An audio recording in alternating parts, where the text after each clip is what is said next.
आपने तो बहुत टाइम ऐसा नोटिस किए होंगे कि आपके दोस्त से आपके कॉन्सेप्ट से ज्यादा क्लियर होता है, आपके आंसर उसके आंसर से फार बेटर होता है, फिर भी एग्जाम्स में उसका ही हमेशा आपसे ज्यादा मार्क्स आता है।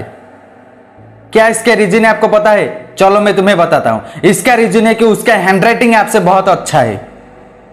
आपने तो रिसेंटली थालापति विजय सर की मूवी भारिसू के हिंदी डब्ड वर्जन में एक डायलॉग सुना होगा कि ग्राउंड में तो सभी खेलते हैं, लेकिन पब्लिक की नजर जिस पर टिकी हो वही होता है असली खिलाड़ी। ठीक इसी प्रकार एग्जाम में तो सभी स्टूडेंट्स करेक्ट आंसर लिखते हैं, लेकिन एग्जामिनर के दिल जिसके हैंडराइटिंग पर फिदा हो जाता है वही होता है अगले टॉपर। ओके, जैसे आपने जितने भी अच्छे खाना क्यों ना बना के दूसरों को खाने को दो, अगर उसमें नमक नहीं पड़ेगा तो आपके बेइज्जती 100% होगा।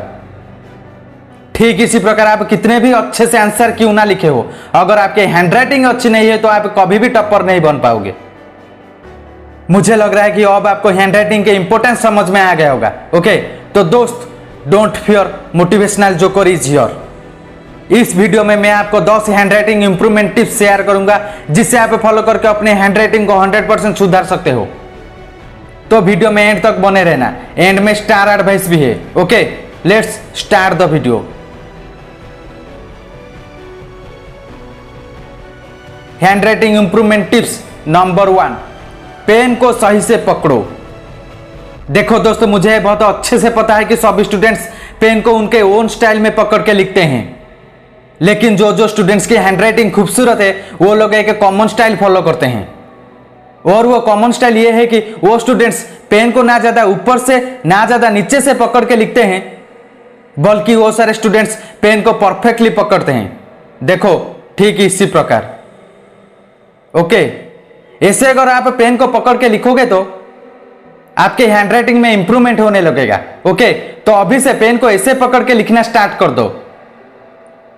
हैंडराइटिंग इंप्रूवमेंट टिप्स नंबर 2, बड़े बड़े और मोटे मोटे पेन को यूज मत करो। देखो दोस्त, मैंने ऐसे कई सारे स्टूडेंट्स को देखा है कि वो लोग बहुत बड़े बड़े और मोटे मोटे पेन को यूज करते हैं, जिसके माध्यम से वो लोग पेन को सही से पकड़ ही नहीं पाते हैं। अगर पेन को सही से पकड़ नहीं पाओगे तो आपकी हैंडराइटिंग कैसे खूबसूरत होगी। ओके, मैंने एक बार अपने दोस्त से पूछा, अरे यार तू क्यों इतने मोटे मोटे पेन को यूज करता है? वो मुझे कहा कि मोटे मोटे पेन दिखने में अच्छे लगता है और इसे मैं अपने शर्ट के पॉकेट पर अगर रखकर घूमूंगा तो मुझे कई सारे लड़कियां नोटिस करेंगी। तो अभी मुझे पता चला कि क्यों मेरा दोस्त मोटे मोटे पेन को यूज करता है। हाँ, ये नहीं है कि सारे स्टूडेंट्स बस मेरे दोस्त के जैसे इंटेंशन रखकर मोटे मोटे पेन को यूज करते हैं। खैर छोड़ो, आज से आप थिन और लाइट वेट पेन को यूज करो। ओके, जिससे आपके हाथ बहुत टाइम लिखने के बाद भी पेन नहीं होगा। और एक बात, लाइट वेट पेन से आप अपनी हैंडराइटिंग को स्टाइलिश बना सकते हैं, लेकिन दोस्त हमेशा अच्छे कंपनी के पेन को यूज करना। ओके, अगर आप सस्ते कंपनी के पेन को यूज करोगे तो आपके पेन ही नहीं चलेगा, जिससे आप डिमोटिवेट हो जाओगे। Okay, handwriting improvement tips number 3, ठीक से स्टडी टेबल पर बैठकर लिखें। देखो दोस्त, मैक्सिमम स्टूडेंट्स के हैंडराइटिंग खराब होता है, इसके पीछे एक और रीजन है कि वो स्टूडेंट्स लेटकर लिखते हैं, या फिर अगर बैठकर लिखते हैं तो फिर सही पोजीशन पर बैठकर नहीं लिखते हैं।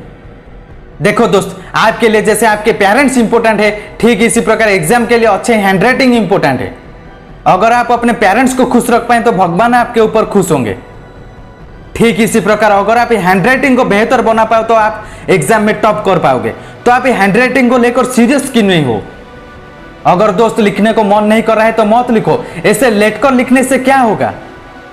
अगर आपके पास स्टडी टेबल है तो आप कुर्सी में स्ट्रेट बैठें और थोड़ा नीचे झुक के पेन को सही से पकड़े और अपने नोटबुक को भी टेबल के ऊपर सीधे रखें और उसके बाद लिखें। पूरे 90 डिग्री स्ट्रेट बैठकर या फिर टेबल के ऊपर अपने सिर को धोकर मत लिखो। ओके, अगर आपके पास स्टडी टेबल नहीं है तो आप नीचे बैठकर थोड़ा अपने सिर को नीचे झुका के लिखो।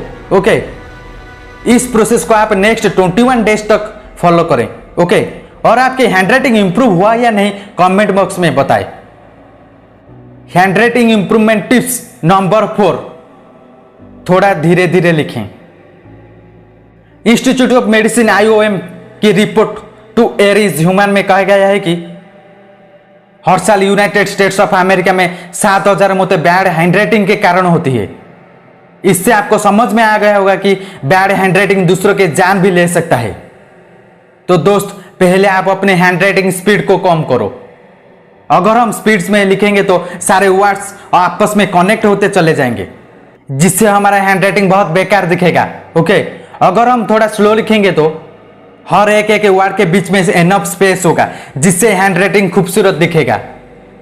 Hand writing improvement tips number 5, 2 words के बीच में गैप समान रखें। जब आप लिख रहे हैं तब आप हर एक एक वर्ड के बीच में गैप समान रखें। कोई कोई वर्ड्स के बीच में गैप ज्यादा और कोई कोई वर्ड्स के बीच में गैप कम मत रखें। अगर 2 शब्दों के बीच में समान गैप रहेगा तो हैंड राइटिंग अट्रैक्टिव दिखने के साथ साथ हमारे हैंड राइटिंग को जो भी पढ़ेंगे उनको सारे वर्ड्स क्लियर नजर आएंगे।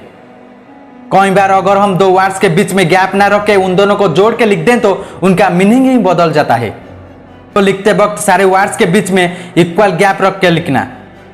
देखो दोस्त, ये एक दिन में नहीं हो जाएगा। आप जैसे जैसे हर दिन लिखते जाएंगे तो अब आपको 2 वर्ड्स के बीच में कितने गैप रखना है आपको समझ में आ जाएगा। ओके, जब तक हम एक नल को ओपन नहीं करेंगे तब तक उससे पानी नहीं निकलेगा। ठीक इसी प्रकार जब तक हम लिखना स्टार्ट ना कर दे तब तक हमारा हैंड राइटिंग ऐसे खराब ही रहेगा। Okay, so start writing. Hand writing improvement tips number 6, words के साइज पर ध्यान दे। सपोज मान लो कि आपके शर्ट के साइज 32 है। अगर मैं आपको एक 42 साइज या फिर 26 साइज के शर्ट पहनने के लिए दूं तो आपको वो दोनों साइज के शर्ट्स फिट होंगे क्या? आंसर है नहीं। ठीक इसी प्रकार मैक्सिमम स्टूडेंट्स जब है कि पेज पर कुछ लिखते हैं तो वो लोग कुछ वर्ड्स को थोड़ा बड़ा बड़ा और कुछ वर्ड्स को थोड़ा छोटा छोटा करके लिखते हैं, जिससे ओवरऑल उनके हैंड राइटिंग बहुत घटिया दिखता है। तो दोस्त, आप हिंदी लैंग्वेज या फिर जिस भी लैंग्वेज से लिखते हो हमेशा एक एक वर्ड्स को इक्वल साइज में लिखना। ओके, अगर आप एक साइज में लिख नहीं पाते हो तो आप लाइन वाले कॉपी में लिखना स्टार्ट कर दो, जिसके माध्यम से आपके हैंड राइटिंग में सारे वर्ड्स के साइज इक्वल रहेंगे।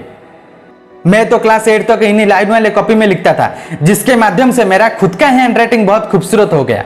Okay, success is the sum of small efforts repeated day in and day out. Okay, hand writing improvement tips number 7, अपने हाथ को पूरा मूव करके लिखें। मैंने मैक्सिमम स्टूडेंट्स को देखा है कि वो लोग लिखते वक्त अपने हाथों को पेज में ही कांस्टेंट होकर लिखते हैं। वो लोग केवल अपने पंजों का ही यूज करते हैं, जिससे उनका हाथ बहुत कम टाइम में दर्द होने लगता है और हैंड राइटिंग पूरी तरीके से बिगड़ जाता है। तो दोस्त, अब से लिखते वक्त अपने हाथों को मूव करना। ओके, हाथों को मूव करके लिखने से हमें हाथों में दर्द महसूस नहीं होता है और हम बहुत टाइम तक लिख पाते हैं। अगर आपको लॉन्ग टाइम तक लिखना है तो अपने हाथों को पूरा मूव करके लिखें। Okay, hand writing improvement tips number 8, starting में आप पेंसिल का यूज करें। देखो दोस्त, मैं आपको यही रेकमेंड करूंगा कि आप स्टार्टिंग में पेन का यूज ना करके पेंसिल का यूज करें। पेंसिल से लिखते वक्त अगर आपसे कोई गलती हो जाती है तो आप उसे रबर के माध्यम से बार बार मिटाकर लिख सकते हैं। मतलब आप खुद से बोलेंगे कि जब तक मैं इस सेंटेंस को खूबसूरत हैंड राइटिंग से ना लिखूं तब तक मैं बार बार 1000 बार भी रबर से मिटाकर फिर से लिखूंगा। और शुरुआती तौर पर तो आपके हैंड राइटिंग परफेक्ट नहीं हो पाएगा, इसीलिए आप पेंसिल से लिखने से आप उसे बार बार मिटाकर भी लिख पाओगे। पेंसिल से लिखने का एक और फायदा यह है कि पेंसिल का शेप ऐसा होता है कि वो हमारे हाथों में परफेक्टली सेट हो जाता है, लेकिन पेन का शेप पूरा प्लेन होता है। पेंसिल का शेप प्लेन ना होने के वजह से हमारे हाथों से पेंसिल नहीं निकलता है और हमारे हाथों में परफेक्टली सेट हो जाता है, जिससे हमारा हैंड राइटिंग बहुत खूबसूरत दिखता है। Okay, hand writing improvement tips number 9, आपके हिसाब से जिसके हैंड राइटिंग अच्छा है उसके हैंड राइटिंग को एज ए रेफरेंस यूज करें। मेरा एक दोस्त जिसका नाम शिव है और उसका हैंड राइटिंग मुझे बहुत अच्छा लगता है। मैं तो बहुत बार उसके नोटबुक को लाकर उसके जैसे लिखने को ट्राई करता था। आपके हिसाब से आपको जिसके भी हैंड राइटिंग अच्छा लगता है आप उससे लाकर उसके जैसे लिखने को ट्राई करो। जैसे कहते हैं कि अगर हम अच्छे लोगों से मिलेंगे, उनके बातों को सुनेंगे तो कई दिनों के बाद हमारे अंदर भी चेंजेस आने लगेगा। ठीक इसी प्रकार अगर आप एक अच्छा हैंड राइटिंग को फॉलो करेंगे तो डेफिनेटली आपका हैंड राइटिंग भी अच्छी हो जाएगी। Small daily improvements are the key to long term staggering results. Hand writing improvement tips number 10, practice practice and practice. देखो दोस्त, आप पिछले 9 हैंडराइटिंग इंप्रूवमेंट टिप्स को फॉलो करके अगर रोज 3 से 4 घंटे प्रैक्टिस करेंगे तो 2 से 3 महीने के बाद आप खुद के हैंडराइटिंग को भी पहचान नहीं पाओगे। आपने तो वीडियो को एंड तक देख लिए, लेकिन आप में से सिर्फ 10% स्टूडेंट जो कि ऑनेस्टली हर दिन प्रैक्टिस करेंगे। आपने तो ये कहावत जरूर सुना होगा कि आपके पास जितने टाइम है या तो आप उसे सोना बना दो या फिर सोने में गुजार दो। ठीक इसी प्रकार मैं आपको जो 10 हैंडराइटिंग इंप्रूवमेंट टिप्स बताई हूं, या तो आप इसे फॉलो करके बेस्ट हैंडराइटिंग अवार्ड विन कर लो या फिर जिंदगी जैसे चल रही है चलने दो। मतलब मन ही मन सोचना कि हैंडराइटिंग मैं नहीं सुधारूंगा, मेरा हैंडराइटिंग ही सबसे बेस्ट है। तो दोस्त, the difference between ordinary and extra ordinary is practice. तो दोस्त, आप अगर अपने हैंडराइटिंग को एक्स्ट्रा ऑर्डिनरी बनाना चाहते हैं तो सारे टिप्स को फॉलो करके बार बार लिखें। Okay, practice does not make perfect, only perfect practice makes perfect. Star advice by motivational joker. Captain cool MS Dhoni sir कहते हैं कि मैं हमेशा कोशिश करता हूं कि रिजल्ट के बारे में ना सोचूं। मैं इस बात पे बिलीव करता हूं कि प्रोसेस ज्यादा इंपॉर्टेंट है, क्योंकि प्रोसेस के वजह से आपको रिजल्ट मिलता है। रिजल्ट के बारे में सोचने से आपको रिजल्ट नहीं मिलता है। ठीक इसी प्रकार आप ये नहीं सोचो कि मेरा हैंडराइटिंग क्या सच में खूबसूरत हो सकती है, बल्कि आप ये सोचो कि मोटिवेशनल जोकर जो हैंडराइटिंग इंप्रूवमेंट टिप्स मुझे बताए हैं मैं उसे ऑनेस्टली फॉलो करूंगा। तो दोस्त, आप सिर्फ 21 दिन तक सारे टिप्स को ऑनेस्टली फॉलो करें और 21 दिन के बाद आप कमेंट बॉक्स में लिखकर बताएं कि आपके हैंडराइटिंग में कुछ सुधार आया या नहीं। जरूर बताना दोस्त। ओके, और एट द एंड दोस्त शायरी आपके लिए। नंबर 1, दर्द गम डर जो भी है बस तेरे अंदर है, खुद के बनाए हुआ पिंजरे से निकल कर देख, तू भी एक सिकंदर है। नंबर 2, कोई जीत बाकी है, कोई हार भी बाकी है, अभी तो जिंदगी का सार बाकी है। यहां से चल है नई मंजिल के लिए, ये तो एक पन्ना था, अभी तो पूरी किताब बाकी है। Please like, share and subscribe to your channel motivational joker, and all the best for your bright future. Please visit our channel to get more powerful motivational videos. Thank you.